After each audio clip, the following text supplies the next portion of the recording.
Apakah ini semua yang dinamakan suratan ketetapan dari Tuhan yang tak dapat dielakkan?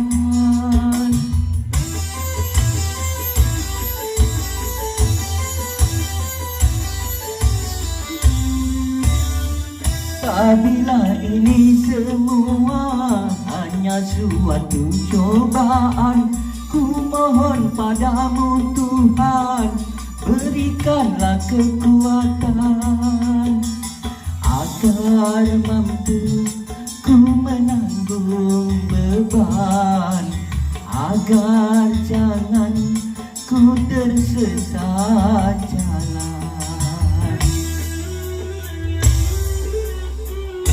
Dengan hati pedih